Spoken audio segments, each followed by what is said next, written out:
Say hi to YouTube, Derek. Hey! Alright, you can pull them out and clean that, can I? Oh, yeah. Back in, put it back here. Oh, sorry. Oh.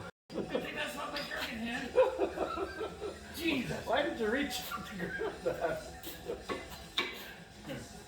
No, the rubber is coming off back.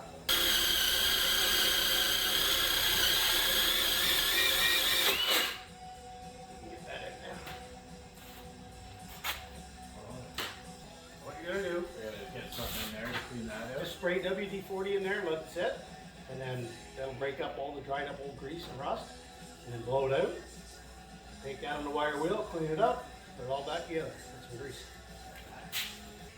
Okay, well, here we are back. We're going to replace a leaky pinion seal. And he's working on a stuck caliper. Oh boy. Look at that. Slides that actually slide.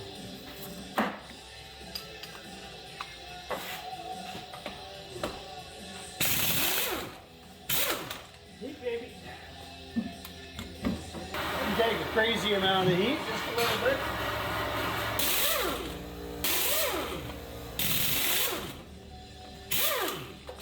Just the two that needed to be heated up. And of course, you can't do anything without having a cold beer. Ooh, alcoholic beverages.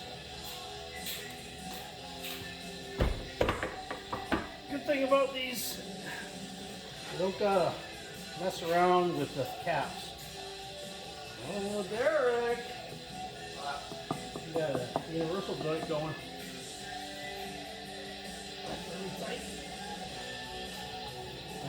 See how it rotates really well in the one direction, but the other way.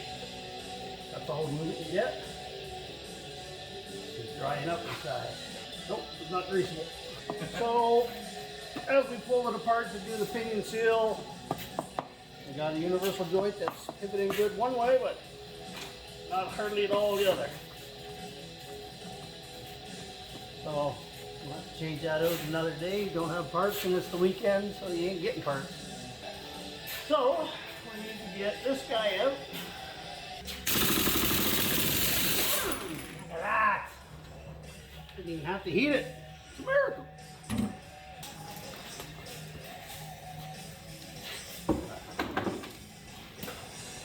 Right. All you gotta do there is just kind of vacuum them in there and pop. So you want to have a look at that. Make sure there's no grooves in it. This is in good shape. It's going to be cleaned up.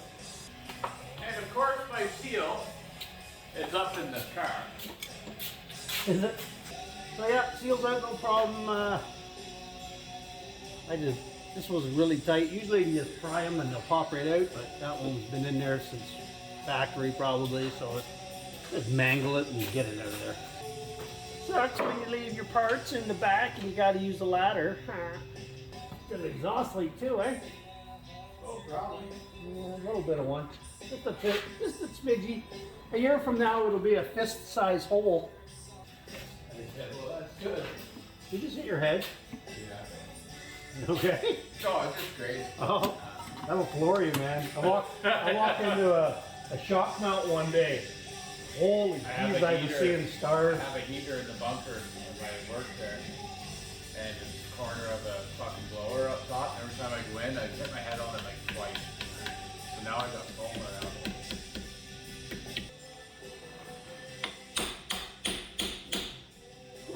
There you go. The seal. Clean that little guy up. Some of them will have like a double in there. No, that's fine. There was a mark. There you go. No washer, just a big nut. Just to lock the threads once you got it in. Oh, she's been leaking for a while. What do you think? I'd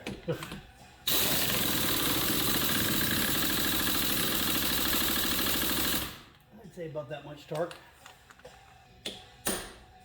That'll do. When you do do that for? It just bends the end of the thread, so it's like turns it into a lock nut. That thing ain't coming out. A little bit of Loctite. Well, considering how much of a bear they were to come out, I'm not overly concerned that they're going to loosen off. It's not like you're using new bolts, which are more problematic. You've already got a good healthy coat of rust on them. Slide it just collapses.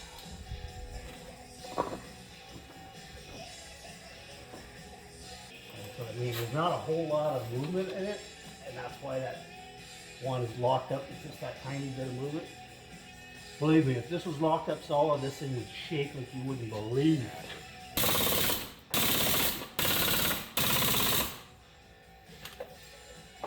You're done, mister? Yeah. Get your wheel back on. Pretty fast job, huh? About the last 10 minutes we've been kicking those lug nuts. Yeah. I'd be surprised if it was all 5. I got 4. Was there one on the fender or something? One in the